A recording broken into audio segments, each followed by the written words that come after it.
Hi guys! Welcome back to my channel. Magluluto tayo ngayon ng japchae. What is a japchae? Japchae is one of the most famous food also in Korea. So here's the typical vermicelli noodles that I bought in Asia shop here in Germany. So here I bought only the thin one. You can shop also the thick or the thin one, but I prepare the thin because this is the only one I saw that time in Asia shop. So here's all the ingredients that I prepared. So here's the spring onion, and here's the spinach, is the garlic, sesame seeds, then carrots, onion, then the mushroom and the black fungus, and also the chopped beef meat, and also we're gonna use the cooking oil, and of course the soy sauce. You can also use the light soy sauce, but I have only here the dark soy sauce, and also the sesame oil and black pepper and salt. So guys, I want to show you the secret ingredients of this cooking japchae. So here's the secret ingredients. So here's the originally dried mushroom. So you can see the dried brown mushroom. So you need to soak this for at least an hour. And also this is the original color and shape of the black fungus from Chinese or China. So I bought this in Asia shop here in Germany. So you need to soak this for at least an hour so you can get the good consistent of this secret best ingredients for cooking this japchae. So guys, let's start cooking japchae. Ang una natin gagawin guys ay kumbaga i-hot cook lang natin yung lahat ng mga ingredients. Ayan, dahil malaki yung aking kawali, pwede ko nang sabay-sabay silang i-hot cook lang. So, unahin natin yung sibuyas. Pwede na natin ilagay yung carrots. Mga half cook lang sila guys. Ayan, pwede na natin ilagay yung ating spinach dito.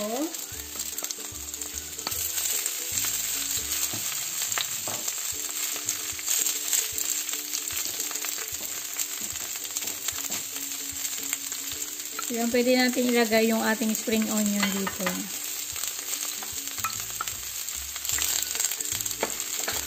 Medyo hinaan lang natin yung ating apoy.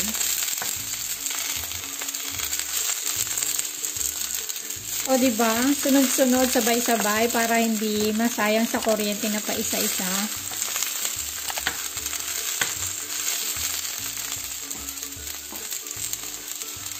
So, baling gagawin ko guys, maglalagay ako ng konting asin lang.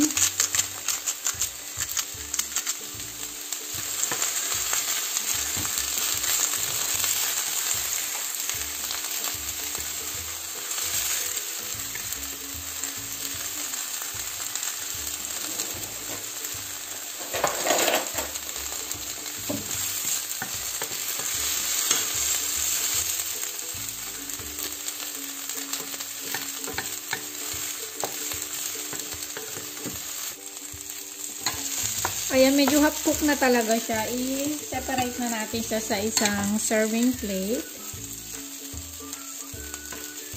At susunod natin yung mga ibang ingredients.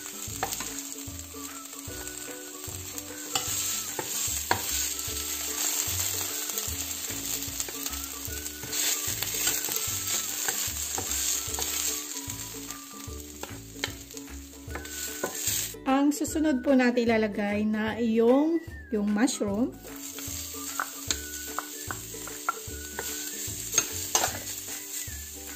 At saka yung ating black fungus. Medyo may tubig. Kaya parang ganyan siya. Ayan. At saka itong ating beef meat. Almost nagkakakulay silang lahat, no?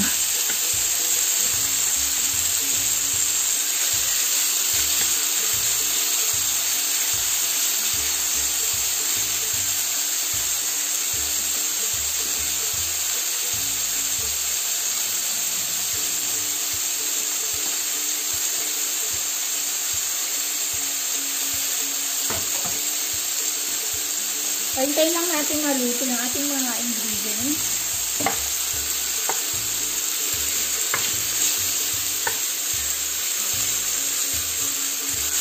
Yung vermicelli noodles, binabad ko na siya sa tubig. Ayan, dapat guys, ibabad nyo siya ng at least mga 15 to 30 minutes.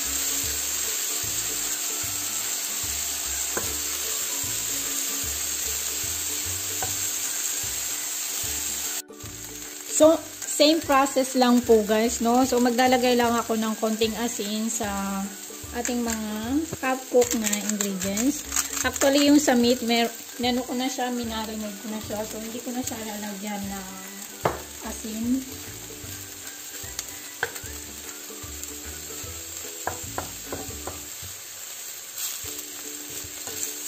Ang bango ng mushroom.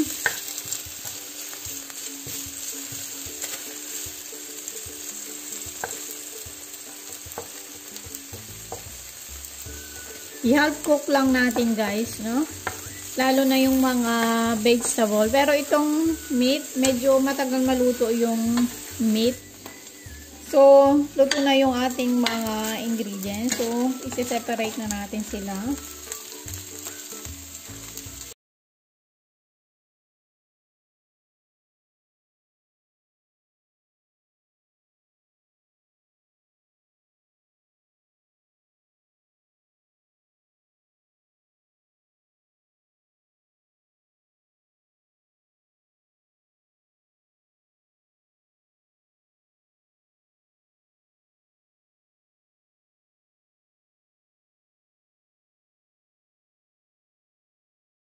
So, ito na po yung ating mga half-cooked ingredients na mga carrots, ayan, yung spinach, yung black fungus, yung meat, and onion, spring roll, and mushroom.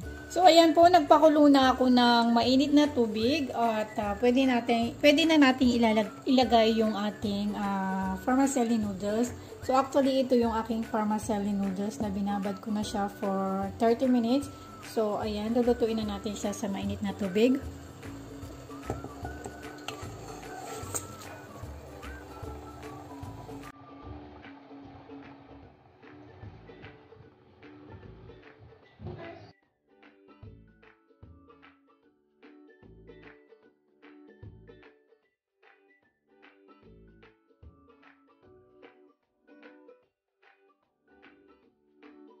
Na natin siya.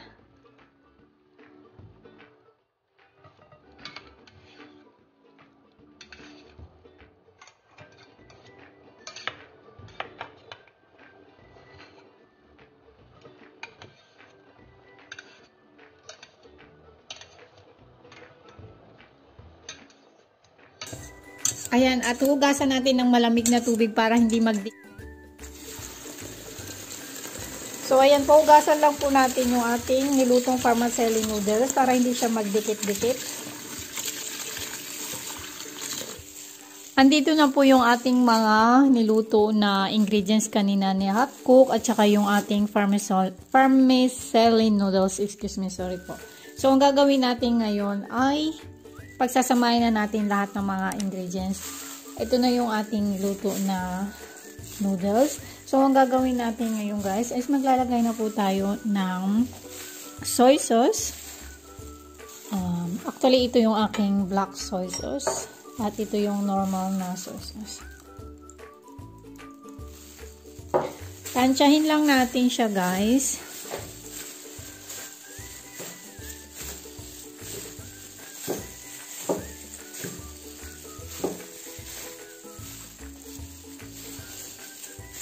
So, kapag kulang at medyo maputla pa, pwede kayong magdagdag uli ng soy sauce.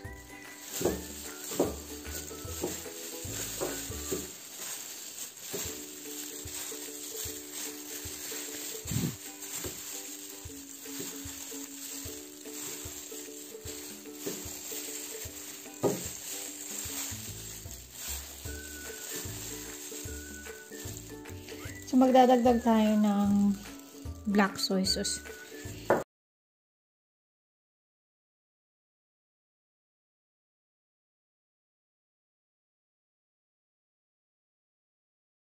Lagay siya.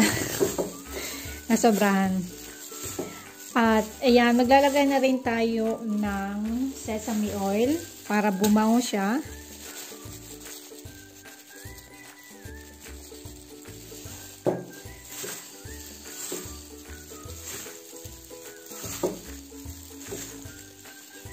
Ayan, ang bango-bango guys ng amoy talaga ng sesame oil.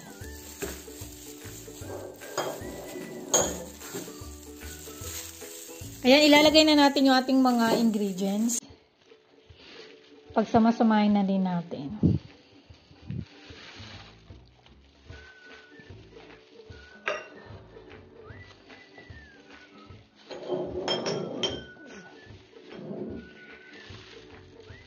Lagay na natin yung ating punggos.